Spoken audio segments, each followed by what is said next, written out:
Yes, good morning, everybody, and welcome back to another installment of a very special podcast. This is the podcast in which we talk about all of your favorite TV series from yesteryear and then discuss them over a glass of wine. I'm Patrick M. Dunn. Perhaps you remember me from the previous episodes. And I'm joined here by the mistress of the morning, Catherine Halstead, the author. Hello. Yes, welcome back. We are back again. And we're doing it. It's all request weekend here at a very special podcast because we are doing a request episode. It's been a while, I think, since we've last done, right? Yeah, it's been a while since we've done a request, and we got this request like forever ago. Yeah, it just lingers. So, like, you can give us a request in like August of 2017, and we'll finally do it in whatever month this is now, in 2018. April 2018. So it's probably May by the time this comes out. So that's why I said whatever month it is now, girl. I don't know. I stopped filling in my calendar. I don't know what's up. Anyway, so we dipped back into the CBS archives. We did an early 2000s sitcom, which I've seen it before. I've seen a number of eps, but I never really got too heavy into it. I know the basic premise. It was on for a couple of seasons. It hit the TV. I think it was on TBS for a while. I remember watching it at one point on TBS. Yeah, it's a show that I would not sit down on a weeknight to watch on CBS, but if in the morning you're doing stuff and it pops up on TBS, you're like, okay, yeah, I'll keep this on. Yeah, and you're like, oh, Anthony Clark is in this, and Mike O'Malley. Oh yeah, I forgot about them. Anthony Clark and Mike O'Malley are both hilarious. Yeah, and it's Yes Dear. I don't think we said the name of it. I don't think we did yet. It was like a family sitcom, which is especially in the early 2000s, was not quite my thing. I don't know. I just kind of avoided those. Yeah, so family sitcoms in the early 2000s were all hit or miss, kind of blah. Yeah. Yeah. And CBS had a lot of them on, and they all just kind of blended in with each other. Yeah. And it was no King of Queens. That was my bread and butter of CBS early 2000 sitcoms. I think it's because they didn't have a kid. If I was into something, a family sitcom in the early 2000s on CBS, it was Everybody Loves Raymond. Yeah, but I think even by the early 2000s, I was kind of over it already. I don't even know how long that show ran for, to be honest with you. It was on for a decade. Yeah, it started the early 90s. I think I was in the late 90s. 8th grade when it came out, and then I don't know. I felt like I was a grown-ass adult and it was still going. I was like, what the fuck is up? What the fuck is up with this show? Ray Romano, you need to escape. Girls, you need to escape. Get out of there. Get out of town and do, I don't know, that weird string of movies you did. Mooseport? Yeah, Welcome to Mooseport, and that weird show, Men of a Certain Age, and I don't know, Ice Age, I think. Was he on Ice Age? Was he a voice on Ice Age? Yeah, I think he's one of the voices in Ice Age, him and David Schwimmer. Yeah, I remember they were saying that he was going to be the next Jerry Seinfeld, and girl, no, it did not happen. No. Sorry, Ray Romano. I think Patricia Heaton got the better end of the deal in the long run. Oh, for sure. Patricia Heaton, gal pal material. Definitely. I co-sign that 100%. I freaking love her. Yes. She's currently wrapping up The Middle, and I don't know, who knows, maybe she'll go on to do some fun things after The Middle. Yeah, she's got a cooking show on Food Network and stuff. Oh, yeah, I forgot about that. Sorry, girl. Sorry, I forgot about your Food Network show. Say hi to Trisha Yearwood for me. So we're actually doing a combo episode here, because we're combining two shows that we... Well, one show that we really love and one show that we think is okay. Because we are doing the episode in which Jimmy, played by Mike O'Malley, is a contestant on Big Brother. Woo! And you know how much we love our Big Brother. Yeah, so shout out to Big Brother, 2003 style. So this was infancy of the show. They probably only did, 3 seasons, maybe 4 seasons at this point? 4. 4. So they just wrapped up the 4th season, right? Yes, they just wrapped up the 4th season. Is that the one where June wins? What's her name? June? Yeah, that's the one with June and Allison. Yes. Where they make the final 2 and June wins. Yeah, so shout out to June for winning Big Brother 4. Right? 4. And for being awesome on Twitter still. Oh, yeah, she's fucking great. I don't even follow her on Twitter, but I see her tweets all the fucking time. She's just there. I follow her. She's awesome. She's one of my favorites to follow.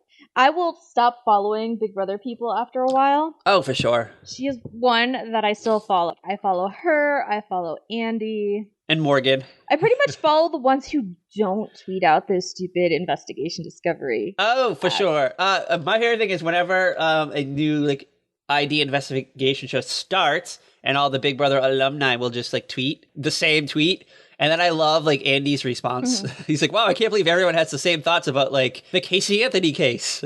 Oh, I also still follow Matt Hoffman. Oh yeah, shout out to the low-key Big Brother players. So I follow like the people who don't seem to be as popular in the long run, even though they were pretty awesome on their season, but they're also not out there desperate for the attention. Yeah, so shout out to the Big Brother players that we still follow on Twitter.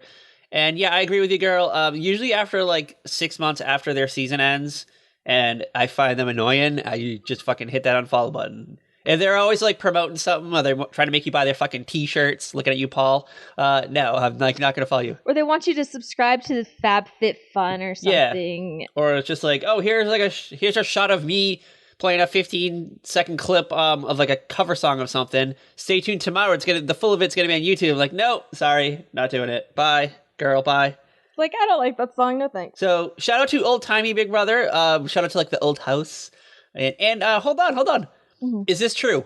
I read this like in the middle of the night, so I don't know if I dreamt this or if this is true. But is the new Big Brother house on the old Yes Dear set? I think it might be. Because I read that the sets were next to each other, which I think is why they like tied the two shows together because it's easy to do. They just like didn't have to do much. And then I read that after Yes Dear was canceled or ended or whatever the fuck ever happened to Yes Dear, that the Big Brother house moved into its old spot. And then the old the old Big Brother set became Hutton, Cleveland.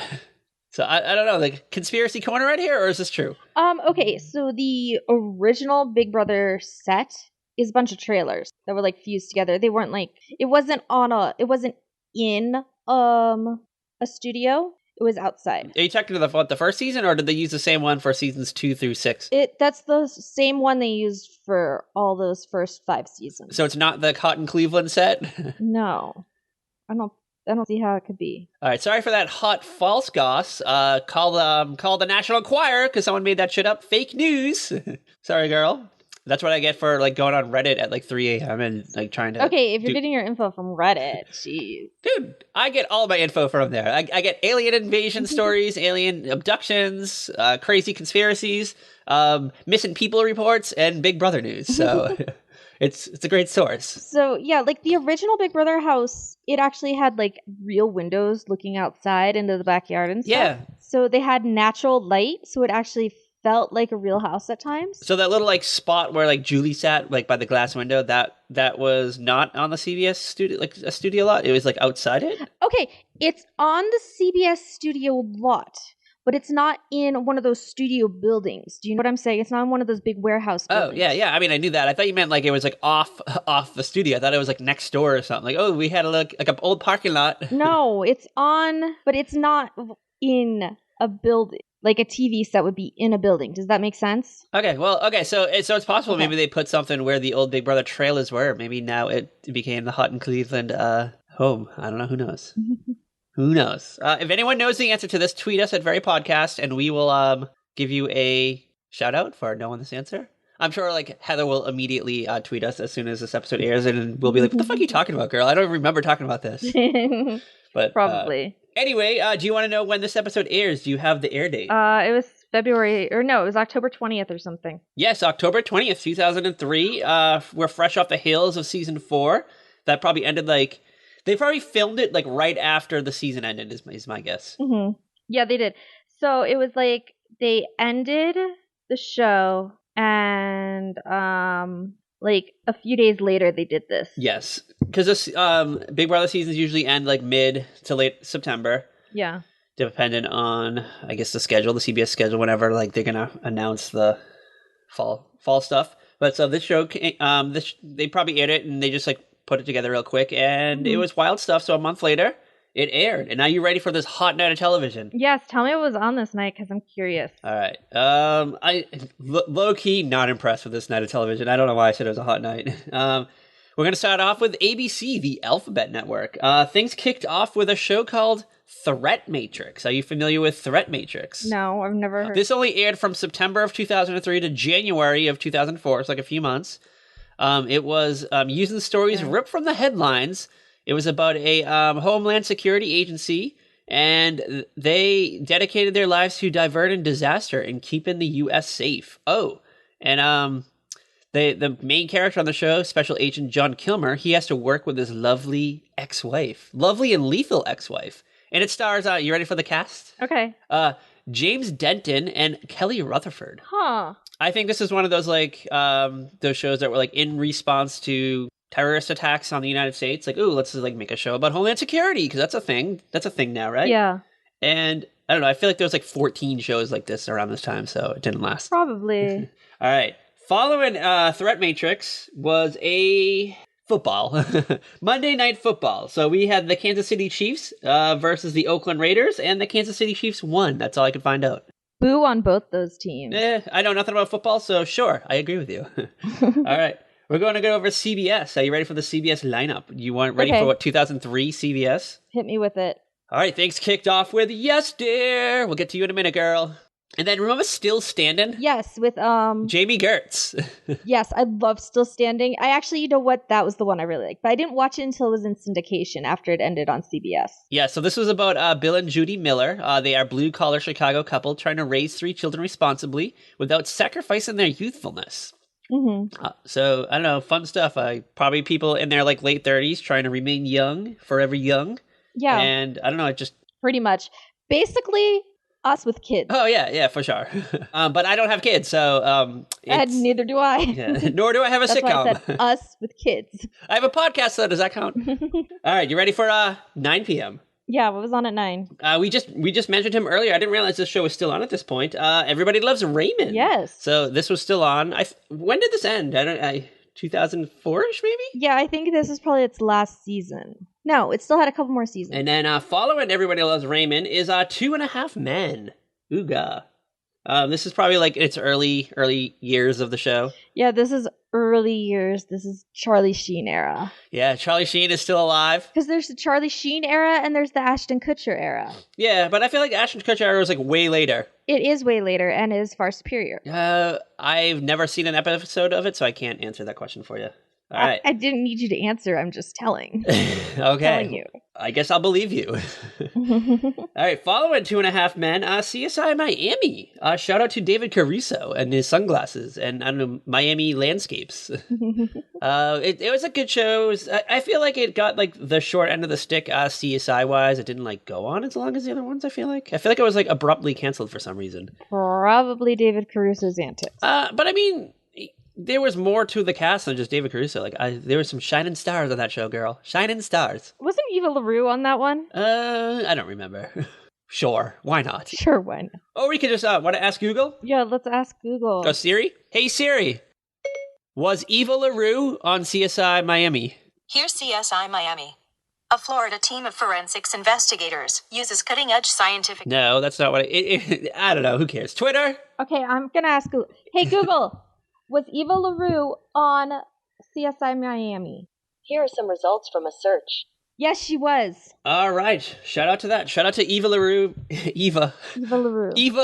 I can't even say her fucking name. Eva LaRue being on CSI Miami. Shout out to her. And what was she on? All My Children or something like that? Yes, she was Maria Santos Gray and, on All My Children. She had like another primetime show at one point, didn't she? Not that I can remember. I don't know. Who knows? She did do the pilot episode of Fuller House. She was Danny's wife that we didn't understand why she was there, but she wasn't there. Oh yeah, we talked about that before, didn't we? Yeah, we talked about that on our Fuller House episode. Yeah, call back.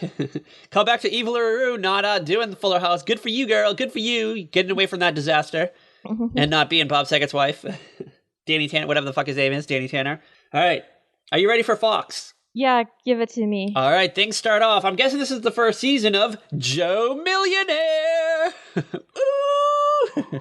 Which was all the rage for... No, it would have been the second season. Second season? Yeah. And they only did 2 seasons, right? Like the first season was like a hot hit, and the second season was just kind of like, eh.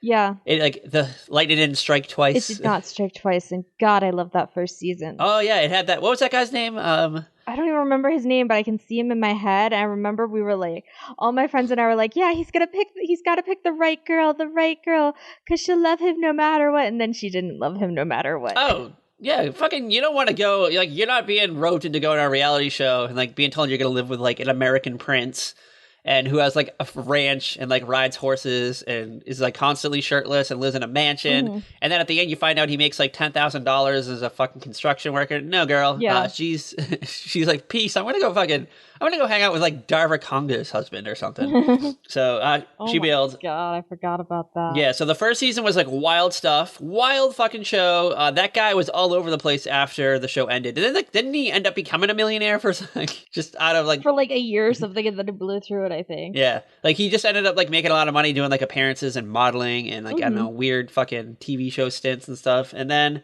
that girl must have been like kicking herself in the ass because where is she now? I don't know. Gone, girl. She's gone. She's far away. Like she's probably, you know what? She's probably like on Facebook. She probably still talks about it. Google, what happened to Zora from Who Wants to Marry a Millionaire? Oh, she had a name? Or Marry Joe Millionaire. Here are some results from the web.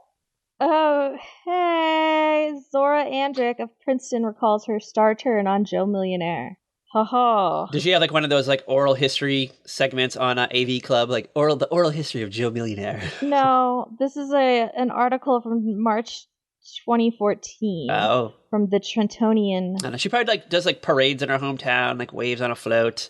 I don't know. Maybe like has a billboard outside Ebbing, Ohio. Whatever the fuck that movie's called. She's got 2 kids now. Oh. She says it was more painful for the viewers than for her. I bet.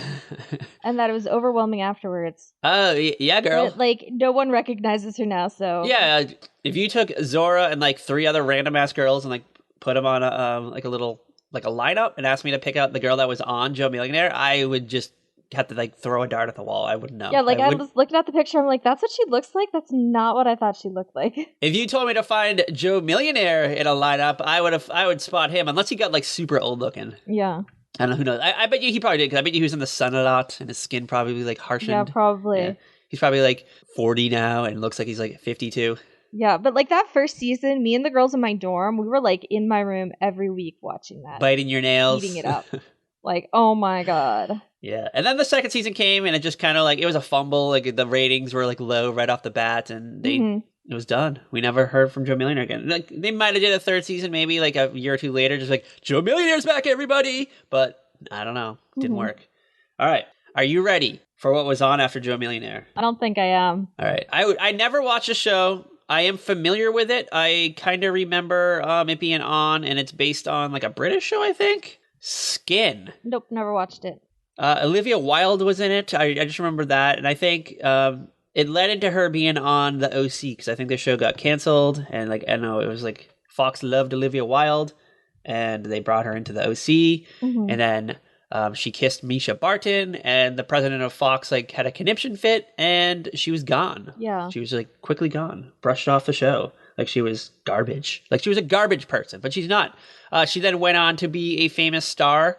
I don't even know what else she was in. She was in that Cowboys versus Aliens movie, I think. Drunk Buddy or Drinking Buddies, which is a good movie. Yeah. She directed a music video, I think. I thought I saw that one time. But she's great. We love her. We love Olivia Wilde. Come on the podcast. Say hi. Give us a fun soundbite. And if, I don't know if Kat ever has pneumonia, maybe you can be temporary Kat. Stop recasting me. Check out. So Olivia Wilde, we have a microphone right here waiting for you. All right. You ready for NBC? You ready to wrap up the night with the old Peacock? What's on the Peacock Network? Because right now I'm not watching anything on TV. Yeah. You know what? I was freshly 22 at this point, so I was probably out drinking. Yeah, I was probably out drinking too. But I might have watched a show because I loved watching people eat bugs and jump off high things. I loved Fear Factor. Yeah, so shout out to Fear Factor. Joe Rogan. Yeah, shout out to Joe Rogan, friend of the show. No, but we'll just say that. But they tried to bring Fear Factor back with Joe Rogan, and it sucked. And then now, like, Ludacris is the host of it on, like, MTV. And I watched, like, one episode, and it was, like, it wasn't even, like, Fear Factor. It was just, like, will you, like, run into, like, a room of people and, like, yell something stupid and, like, run out real quick? I don't know. It was, like, dumb stuff. It wasn't anything, like scary. Oh. It was like, will you walk into a room naked or something? Like, I don't even remember. It was ridiculous what I saw. It was fucking bonkers. So no. But I loved the original incarnation of Fear Factor. It was great. And yeah, shout out to that show. Are you ready for a hot 2 hours of television right now on NBC? Okay, what was on NBC? Tell me. All right. I have a feeling you might have been watching this. You probably came back from the bar at 9 o'clock just to watch Las Vegas. Okay, yeah. This is if I was watching anything Monday night, it was Las Vegas. Yeah, shout out to this show.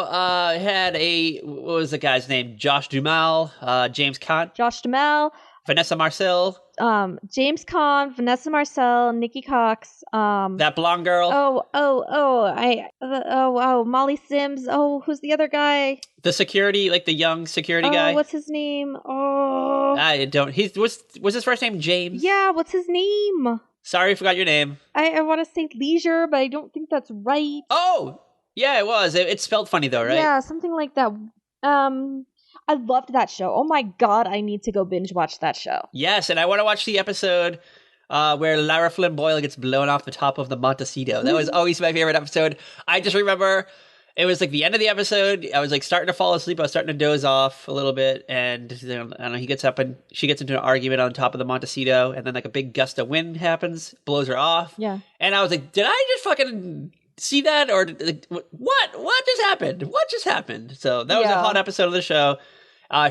She was like I hated her character on that show, so it was kind of like it's kind of like when Romano gets killed by the helicopter. Like I guess she had it coming, so to say. I mean, it's kind of like both of Romano's attacks by a helicopter. Yeah, like it had to happen. Like it had to happen. Like it was in the cards, and so that's Las Vegas. And then like I don't know, they did a lot of cash shuffling near the end, and yeah, it kind of like I don't even know what happened the final season. I'll be honest. Yeah, they moved it to like Friday nights, and then like a new cast member was on it. James Caan was gone. I don't know, was it fucking Tom Magnum Selleck PI? They replaced it. Tom Selleck. They replaced him with, and like that was exciting news, but it wasn't exciting to watch.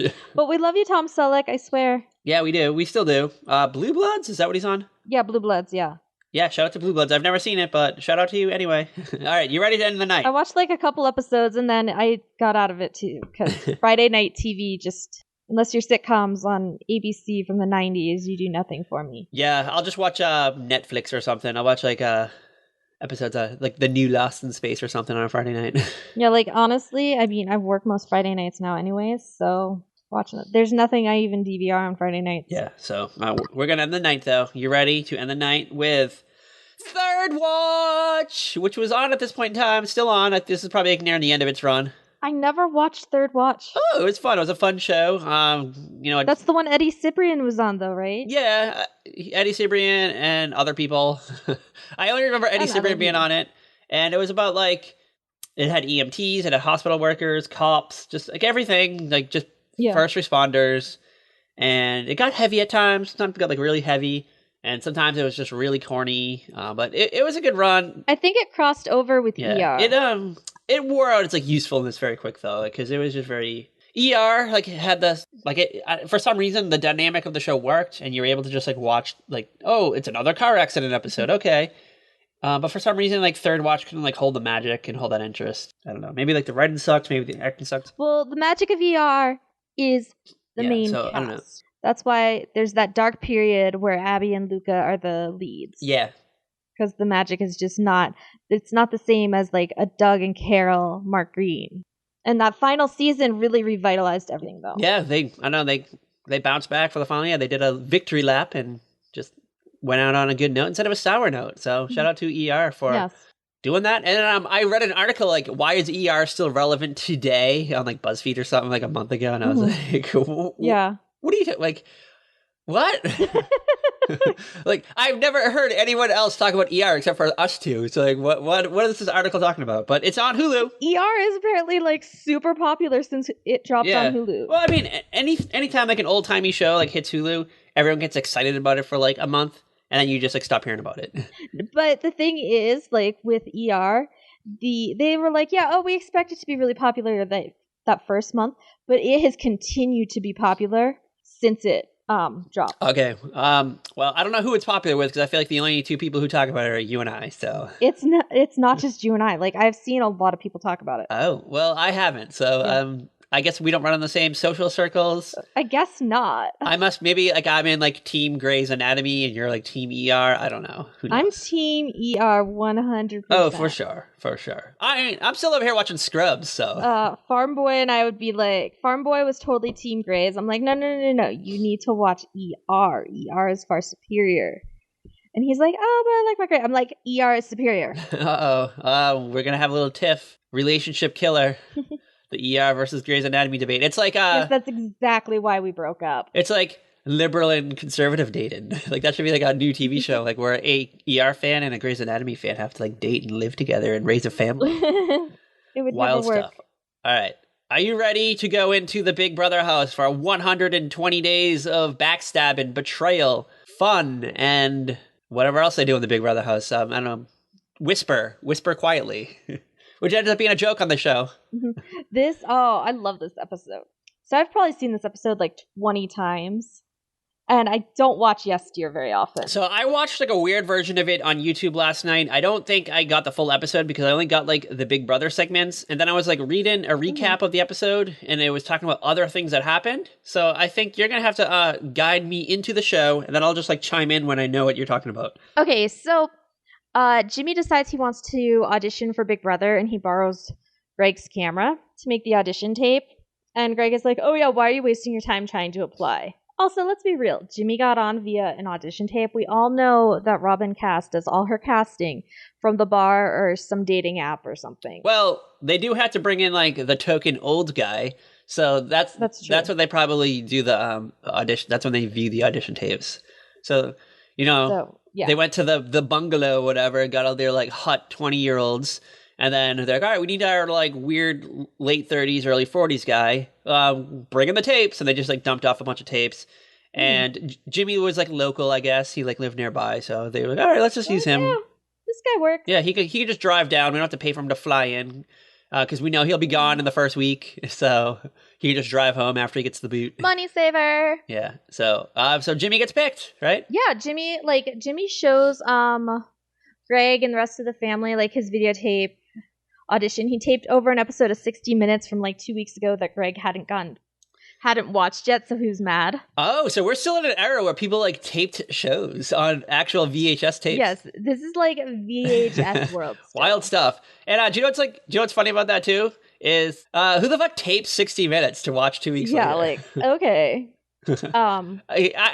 If 60 Minutes was on my DVR and I didn't watch it within like 24 hours, I would just delete it. Yeah, like unless there's somebody specific that I want to see interviewed on it, I don't think I would keep it around if I wasn't gonna watch it. and I didn't see what's his name, Greg? Yeah. I don't see Greg as being like a 60-minute watcher for some reason. Yeah, it must have been like something he wanted to watch. He just hadn't had the time, like some movie star or something, because he's a movie executive. Yeah, well, I feel like his kids would have still been awake at 7 p.m. on a Sunday night, so like they would have had to watch like Barney and Friends or something. Yeah, exactly. Well, I guess that's why he taped it, so he could watch it like late at night. And he just hasn't had a chance. Oh yeah, because he's been busy complaining. He's been busy complaining all the time. Complaining all the time about Jimmy and Christine and their kids living in their guest house. Yeah, you know what? They don't even just live in the guest house. The two sons live in the house with Greg and Kim. Yeah, and like they are just always in like the main house. So it's like, you know what? If you really wanted to kick them out, you could just fucking kick them out.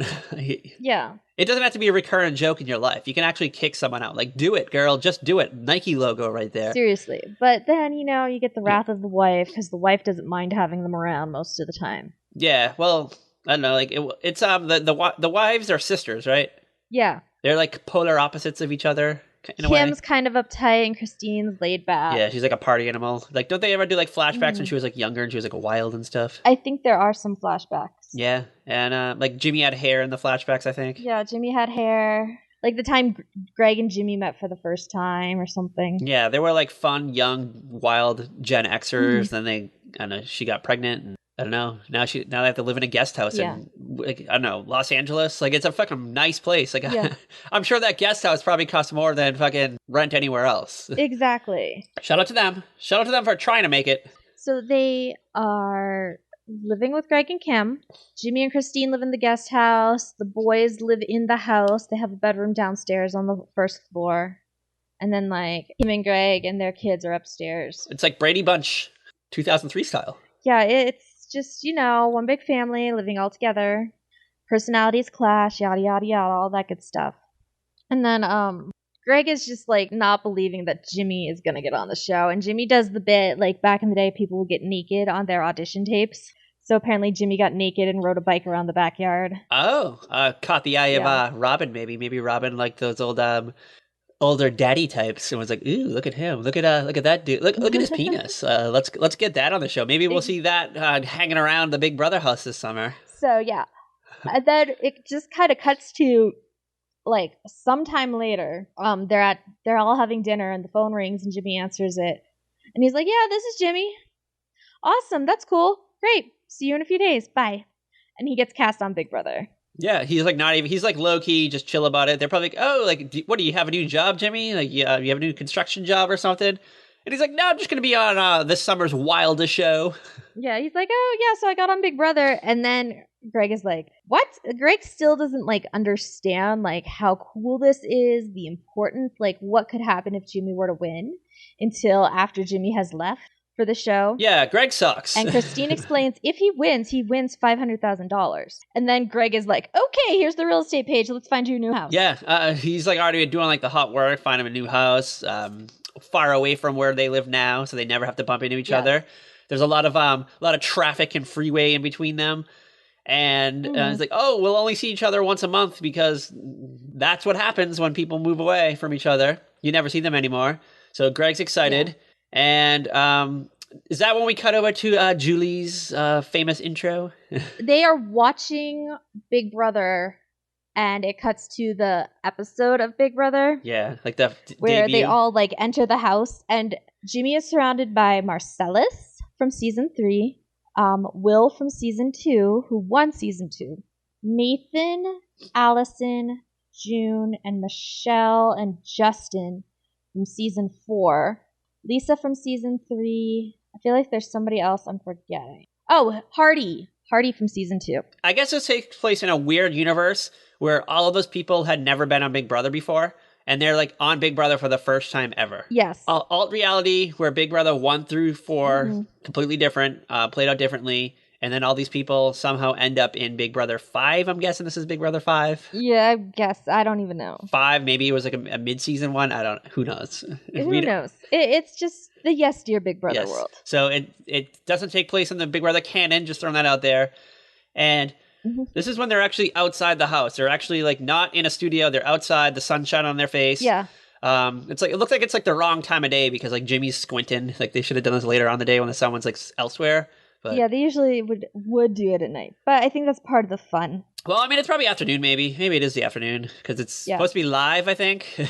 I don't know. It's a live. Do they ever do the live episodes at the beginning of the run? I think the first season they did an actual live episode. The move-in live. But now... Because I know now it's like taped in advance. Yeah. Yeah. Like now they let them get settled into the house and like explain the rules to the cast and everyone, I don't know, learns the basics, and then cut to an edited version of that. Then we see like live feeds after that. But I guess back then they just went in the house and just did it. I don't know. Who knows? But Julie announces that they all need to find a bed. And I don't know, like Jimmy like doesn't get the rules or something because everyone finds a bed except for him. Well, Jimmy is just like so like, yes, I'm on Big Brother, that he doesn't realize everybody else has gone into the house. Yeah, he's just still standing there looking at the sun, and he turns around and then he realizes he's like locked out of the house. He can't get in there. And this is my favorite part of the episode. He walks over to like the lot where Julie tapes from, and Julie's boudoir. I love that she's just still sitting there like writing notes. Yeah, because there's still more for her to like film supposedly for that night. You know, she's still got to talk to the house guests and stuff. Oh, it's like so in between her segments, she's just like sitting there with her little notepad and just like writing notes and stuff. Yeah. You mean she wasn't plugged into a wall being recharged? No. Being fed the script? Nope. Via a floppy disk into her robot back. Oh, poor Julie Chen. So I love like Jimmy like knocks on the glass, like you see him playing the glass, and Julie just like rolls her eyes. Doesn't like, okay, oh, you need to go like in there. She just like rolls her eyes, and apparently like this actually like made the air, like this made the episode because you could see the family at home watching this happen. Like so. Like, come on.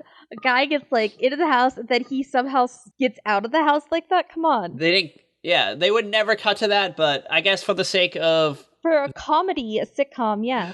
But in this alternate reality Big Brother, though, they show that we get to see Jimmy outside the house and like walking around. He gets in the house. He can't find a bed. Like everyone has a bed And I know they always have like an odd number of beds. Yeah, there's always like an uneven amount of beds. They want people to Bunk up. share.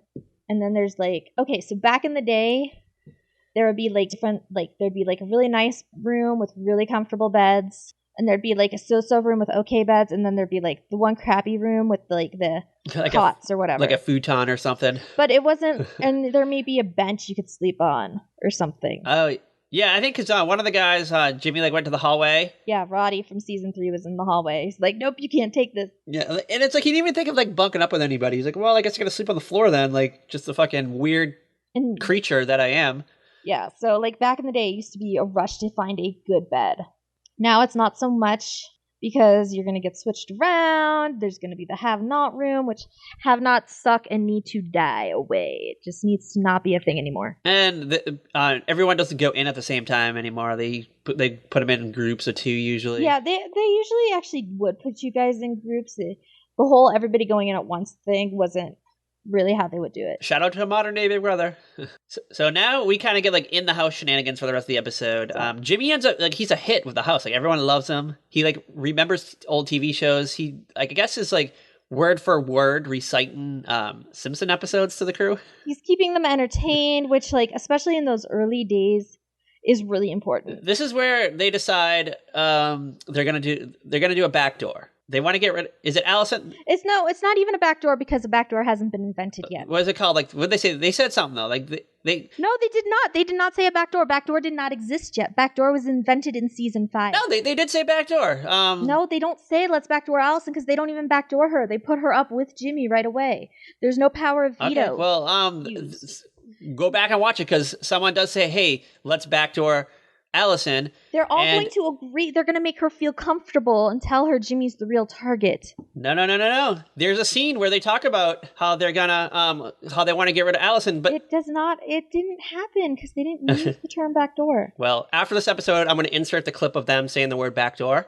Actually, I'm going to do it right now. I'm going to find it for you. Hold on. Maybe it's right here. Hold on. Well, the first 2 nominations for eviction are in, but as usual, earlier this afternoon, some backdoor dealing was going on in the Big Brother house. Oh, some backdoor dealing. But it's not a backdoor plan to get rid of Allison. Yes, it is, because they say they're going to put up Allison and then they need someone else to go up. So they say that she says the word backdoor. So I said they would say the word backdoor and you said they would not. So shout out to me. I'm going with it. Whatever. I'll take it. Hold on. Let's ask the judge. What does the judge say? Oh, the judge gave me a thumbs up, so I got it. All right, so Allison, they want out. They need a schlub to put up. So Jimmy agrees to do it. Yeah. So Jimmy agrees because everybody loves Jimmy. And and Allison overhears and we get the dramatic cry from Allison. I hate you all. I love it. Okay, so if you'd watched these seasons of Big Brother, all of these characters take like their one little thing that they were known for and it's so exaggerated, like Amy and the cheese, Will shaving his chest, all that stuff. It's great. Oh yeah, the little callbacks. Yeah. So we get a weird scene where it's everybody except for Allison. They're all in like one of the rooms and they're doing that thing where they whisper on Big Brother. Yes. And if you watch the edited show, it's great because they'll like subtitle it. But if you're watching it on the live feeds, you have to turn the volume on your television all the way up just so you can hear what they're saying. And even then, you can't even... Or you're like pressing your headphones against your ears trying to get it. And you're like, oh, it's worse than like dealing with the elderly on a landline. Yeah, it's... You don't even know what anyone's saying. People are whispering. And you hear the sound of like microphone muffling because they're always like rubbing their hair and shit against it. And you can never hear what's going on. So we kind of have a call back to that in this episode. They're all explaining the plot of like how they're gonna like sneakily get Allison out, and Jimmy's like, "What? I can't hear you. Like, I don't know what the fuck you're talking about." And Marcellus just yells out like, "We're gonna get rid of Allison!" Just as Allison happens to be like walking by the room. So it was great. So the room that everybody else in the house is in. Yeah. So just shout out to just acknowledging that whispering sucks on this show. Like, I don't know. Like, I wish they would make their house a little bit bigger so people can not whisper all the time. I don't know. Like, here's the thing. Most of the time, they don't need to whisper. And they do. They can close doors. They can go in the HOH room and talk regularly. They have that weird... They can close the parlor door. Yeah. They just 90% of the time, they don't need to whisper. Yeah, and they can even, like, when they're outside and, like, they're the only ones outside, they don't need to whisper. But, I don't know. They just always whisper on the show. They always whisper, and they always shout in the DR sessions. It's just, like, that's the one... And you don't need to shout in the DR. There are microphones everywhere. That's, like, the one time that we don't want people to whisper is in the DR. And that's when, like, you know what? Yeah. Like, here's the thing, is when they whisper, they're not even whispering. They're more, like, just mouthing the words. Yes. Mostly. And so it's not a real whisper. Yeah, you have to, like, figure out what the fuck they're talking about half the time. And, like, you're like, hold on, who did they just say? What did they just say? What? So it's very frustrating as a fan. So anyone listen to this that's going to be on Big Brother anytime in the near future, don't whisper. It sucks.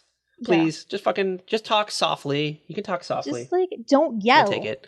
Don't yell. Okay, we're going to go and vote to evict Allison. Like, no, you just... Yeah. So now we cut to the outside of the house, and Greg is, like, losing his shit because now he's learned about this plot to overthrow Jimmy.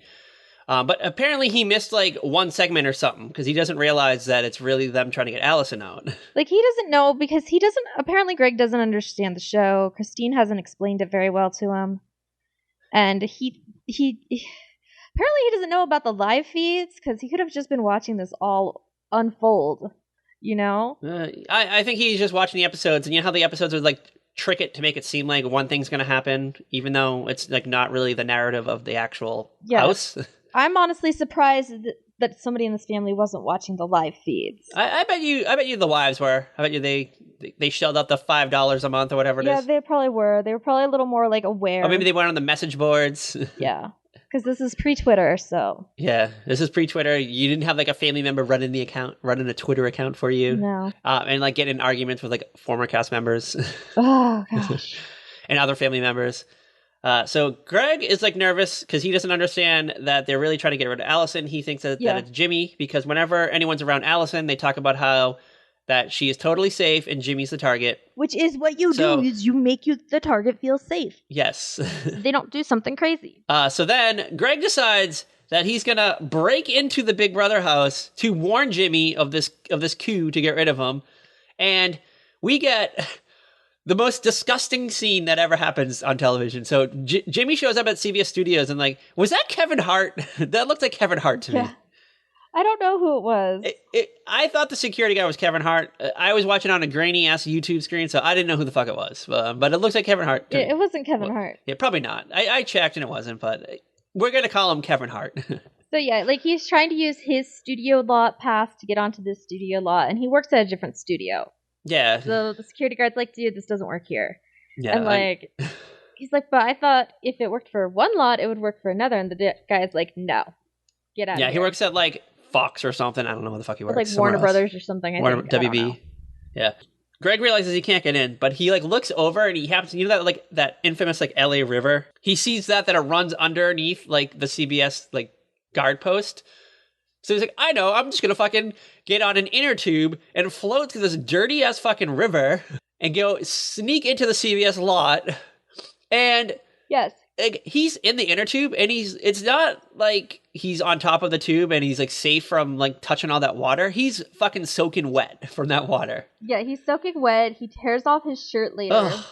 And he has another shirt on under that's dry enough, I guess. I guess so. I don't know. But then he scales the wall of the Big Brother house. I'm still focused on him being in that fucking water, though. I don't know. That was fucking disgusting. Bouncing around in that gross water, and then he scales the side of this house, this fence, giant security fence. And he ends up in the backyard, and you cut to the production office going, uh-oh. Security, we've got a problem. Yeah, we got someone broke in. Yeah, it's like the actual, like, live episode. The live vote. And so he runs into the living room where they are, like, interrupts the live voting process. The wives and the kids are at home watching it, and they're like, oh my god, like, that's where Greg's been for the last 3 hours. They're all, like, the 2 wives and the 4 kids are all staring at the screen with their jaws dropped. Like, even the little, like, daughter, who is, like, maybe 2, they're all just like, what the hell? We take our eyes off Greg for 2 minutes, and he swims through fucking sewerage and fucking climbs like a 10-foot wall, maybe even higher, probably like a 20-foot wall. breaks into the backyard of a fucking very popular TV series that was probably watched by like millions of people on this night. Ruins the game, essentially. Just fucking like ruins everything. He's like, he's like, don't vote Jimmy out, Jimmy. They're turning against you, boo. And he like and everybody's just like, what the hell is happening? It's like that naked streaker interrupted in the Oscars. It was just like that type of moment. Like what the like we haven't seen another human being in at least a week. I don't know how long they've been in there for. And here comes this crazy man that apparently knows Jimmy. Is he a super fan? Like, what is this? Security, what is happening? Security fucking comes in and tackles him. Security fucking tackles him. Jimmy gets disqualified. And for some reason, they let Greg go out to, like, interview Julie, too. I don't know. Like, because it's just so weird. It's like, what happened? And then they had to explain to Greg on live TV that it was all part of a plan to get rid of Allison. Now, Greg feels like shit because he's like, damn it. He's like, Jimmy would have won the show. He probably would have won. Everyone loved him. Yeah, Jimmy probably would have won. Yeah. And I don't know. He loses out the $500,000. He can't buy that house in Encino. Julie's like, well, Greg, I hope you love Jimmy because you're stuck with him. Yeah. Enjoy your $700 stipend. Yeah. Poor Jimmy. You know what? He probably got a stipend forfeited because of this whole incident. Yeah, probably. Yeah, thanks, Greg. Yeah, because he wasn't even voted out. He was disqualified from the show. Yeah. Yeah, so he probably lost his stipend and had to go home and just, I don't know. People probably still in this alternate reality. People still probably talk about Jimmy being on Big Brother. Like, remember Big Brother 4 or 5, whatever year it was, and that crazy guy Jimmy and that crazy guy whose brother-in-law broke it. That's totally the stuff we would talk about. It would be like a BuzzFeed article, like the top 10 wildest Big Brother moments ever. Like number 1 would be Jimmy being disqualified from the show. Jimmy's brother-in-law tries to save him from eviction by breaking into the studio. I'm surprised like no one's like ever tried that before. Well, okay. Or has somebody ever tried it before? Like, I know back in the early days, like the first season, people would throw food over the fence for the house guests. Oh, hot stuff, hot scoop. Like now, but they like moved because when they did move buildings to the new building, it's not as easily accessible.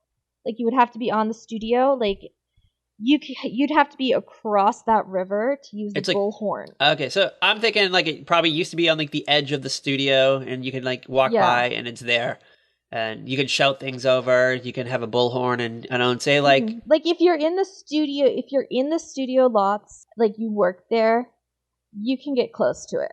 Like, what's her face from Brooklyn Nine-Nine? Chelsea Peretti. Yes, I'm like, I cannot think of what her name is right now.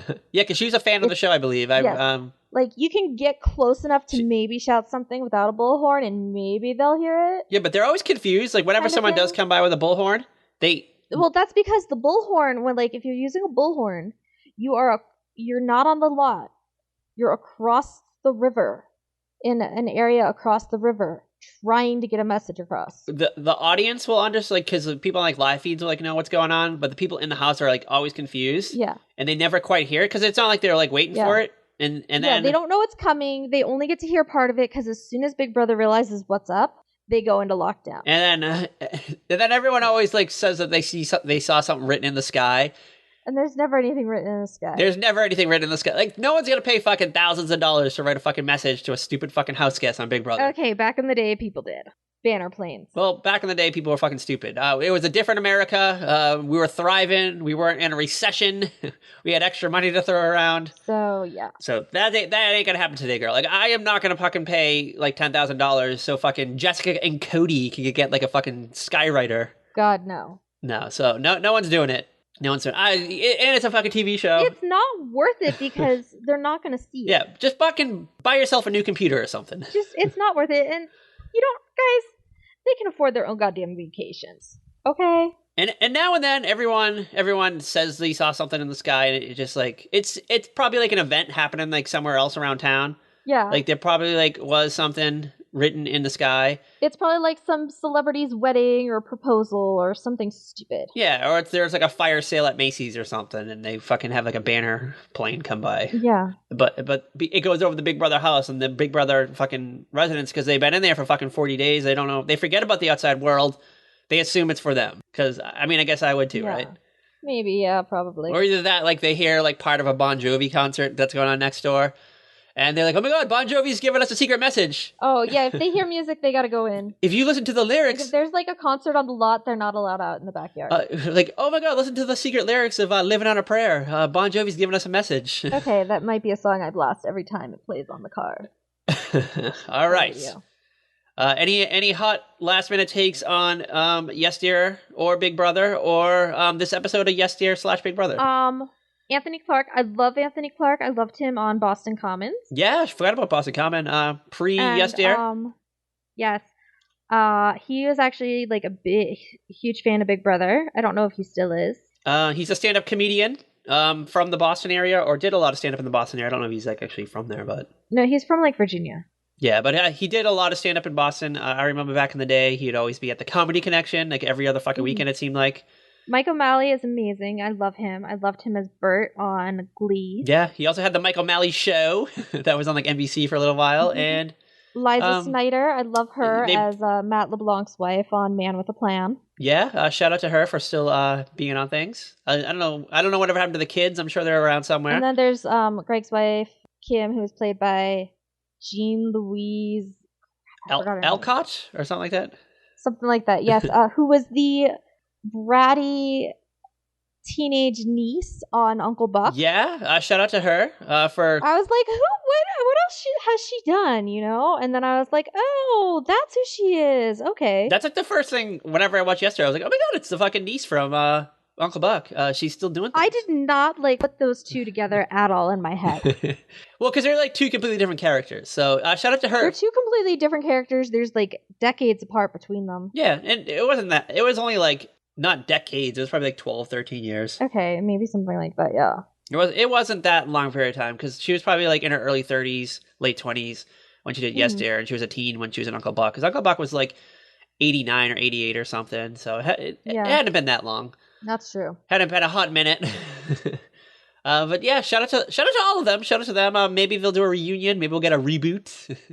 And Twitter will be a buzz about it because I don't know, they'll find out that like Anthony Clark voted for Trump or something. Twitter will be like, okay, well, they'll be pissed. Who asked for this? Who asked for it? And then they'll find out that like Anthony Clark voted for Trump or something. I don't know, something scandalous. Yeah, and then they'll just get really pissed. And then there'll be like fucking 7,000 tweets about boycotts on your timeline that you have to fucking mute because it's just fucking annoying to read.